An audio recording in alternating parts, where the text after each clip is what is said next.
9th question കണ്ടോ, level set എന്താണെന്നും graph of A function എന്താണെന്നും ഡിഫൈൻ ചെയ്യാനും അത് ഈ ഒരു ഫംഗ്ഷനിൽ സ്കെച്ച് ചെയ്യാനാണ് പറഞ്ഞിട്ടുള്ളത്.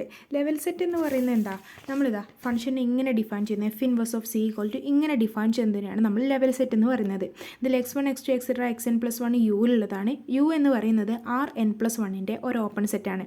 ഇനി ഫംഗ്ഷന് നമ്മൾ എവിടെ നിന്ന് എങ്ങോട്ടേക്കാണ് ഡിഫൈൻ ചെയ്യുന്നത്, യുവിൽ നിന്ന് ആറിലേക്കാണ് നമ്മുടെ ഫംഗ്ഷൻ ഡിഫൈൻ ചെയ്യുന്നത്. ഇനി f of x1 x2 etcetera xn+1 equal to c എന്ന് പറയും. ഈ സീനെയാണ് നമ്മൾ ഹൈറ്റ് എന്ന് പറയാം. ഓക്കെ, അപ്പോൾ നമ്മളോട് ക്വസ്റ്റ്യനിൽ find the level set at height 0 1 2 എന്നൊക്കെ പറയുകയാണെങ്കിൽ ഈ സിക്കാണ് നമ്മൾ ആ വാല്യൂസ് ഇട്ട് കൊടുക്കേണ്ടത്. അപ്പോൾ ഈ ഒരു equation f inverse of c equal to എന്ന് പറഞ്ഞ് ഈ ഒരു ഇക്വേഷനെയാണ് നമ്മൾ ലെവൽ സെറ്റ് എന്ന് പറയുന്നത്. ഇനി ഗ്രാഫ് ഓഫ് എ ഫംഗ്ഷൻ എന്ന് പറയുമ്പോൾ ഇവിടെ xn+1 ടേംസ് ആണ് ഉള്ളതെങ്കിൽ ഇവിടെ n+2 ടേംസ് ഉണ്ടാവും. ഈ n+2ന് നമ്മൾ എന്ത് ചെയ്യുക, എഫ് ഓഫ് ഈ n+1 വരെയുള്ള ടേംസിൻ്റെ ഫംഗ്ഷനായിട്ട് നമ്മൾ ഡിഫൈൻ ചെയ്യുന്നത്. ഇതിനെയാണ് നമ്മൾ ഗ്രാഫ് ഓഫ് എഫ് എന്ന് പറയാം.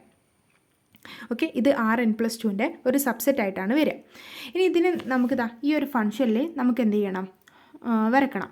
അതിനാദ്യം തന്നെ നമ്മൾ എഫ് ഇൻവേഴ്സ് ഓഫ് സി ഇതിൽ x1 x2 എക്സെട്ര xn+1 പകരം എന്ത് ഇട്ട് കൊടുക്കുക, x1² - x2² ഇട്ട് കൊടുക്കുക. അപ്പോൾ അതാ ഇങ്ങനെ വരും. ഇനി നമുക്ക് വരക്കണം എന്നുണ്ടെങ്കിൽ ഈ സീന് ഏതൊക്കെ വാല്യൂസ് വരണം എന്ന് അറിയണം. അതിനാദ്യം എന്ത് ചെയ്യുക, സിക്ക് ഓരോ വാല്യൂസ് ഇട്ട് കൊടുക്കുക. സിക്ക് 0 ഇട്ട് കൊടുക്കും, നമുക്ക് x1² = x2² എന്ന് വരും. അപ്പോൾ ഇത് സ്ക്വയർ ആയതുകൊണ്ട് ഒരിക്കലും എന്താവില്ല, ഇതിൻ്റെ വാല്യൂസ് നെഗറ്റീവ് വരില്ലല്ലോ. അപ്പോൾ x1 = +or - x2 എന്ന് വരും. അതേപോലെ സിക്ക് 1 ഇട്ട് കൊടുക്കും, അങ്ങനെ വരും. ഇതെന്താ x1 = +or - x2 എന്ന് പറയുന്നത് അതെങ്ങനെയാണ് വരിക, നമ്മുടെ ഗ്രാഫിൽ ഇതാണ് x ആക്സിസും y ആക്സിസും ഉണ്ടെങ്കിൽ ഇങ്ങനെയാണ് നമ്മുടെ ഗ്രാഫ് വരിക അല്ലേ. ഇനി x1² - x2² = 1 എന്ന് പറയുമ്പോൾ അതെങ്ങനെയാണ് വരിക, ഇതാണ് x ആക്സിസ്, ഇതാണ് y ആക്സിസ് ഉണ്ടെങ്കിൽ y ആക്സിസിനോട് ഇങ്ങനെ വരും അല്ലേ. ഇനി -1 ആണെന്നുണ്ടെങ്കിൽ എങ്ങനെയായിരിക്കും വരിക, -1 ആണെന്നുണ്ടെങ്കിൽ x ആക്സിസിൽ ഇങ്ങനെ വരും. ഓക്കെ, ഇനി 2 ആണെങ്കിൽ നമ്മൾ എഫ് ഇൻവേഴ്സ് ഓഫ് 2 ആണെങ്കിൽ ഇവിടെ 2 എന്ന് വരും. അങ്ങനെയാണെങ്കിൽ ഇത് 1 ഇത് 1-ലും -1-ലും ആണെങ്കിൽ അടുത്ത ഇത് എവിടെ വരിക, 2-ലായിരിക്കും വരിക, 2-ലും -2-ലും. ഇനി അടുത്തത് സിക്ക് -2 കൊടുക്കുകയാണെങ്കിൽ ഇവിടെ ഇങ്ങനെ 2-ൽ വരും അടുത്തത്, ഇത് 1-ലാണെങ്കിൽ. അങ്ങനെ നമ്മൾ എന്ത് ചെയ്യുക, നമ്മൾ വരക്കുമ്പോൾ അവസാനം ഇങ്ങനെ ഒരു ഗ്രാഫ് നമുക്ക് കിട്ടും. ഓക്കെ, ഇത് 1 ആണ്, ഇത് √2 ആണ്, അങ്ങനെ.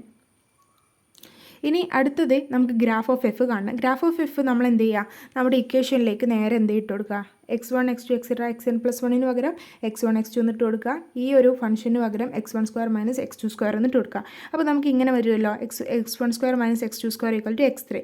ഇതിന് നമ്മളിതാ ഗ്രാഫ് ഓഫ് ഫംഗ്ഷൻ എന്ന് പറഞ്ഞാൽ ഇങ്ങനെ വരിക. ആദ്യം ഈ 4 സൈഡ് ഇങ്ങനെ വരക്കുക. ഓക്കെ, ഇങ്ങനെ ഓരോ വരക്കുക. എന്നിട്ട് ഇവർ തമ്മിൽ എന്ത് ചെയ്യുക, ഇങ്ങനെ ഒരു ആർക്ക് വെച്ചിട്ട് യോജിപ്പിച്ചാൽ മതി. ഉള്ളിൽ ഫില്ല് ചെയ്യണമെന്നില്ല, ഇങ്ങനെ യോജിപ്പിച്ചാൽ മതി. ഇതിനെയാണ് ഗ്രാഫ് ഓഫ് എഫിൻ്റെ നമ്മുടെ പിക്ചർ സ്കെച്ച് ചെയ്ത് വരക്കുന്നത്.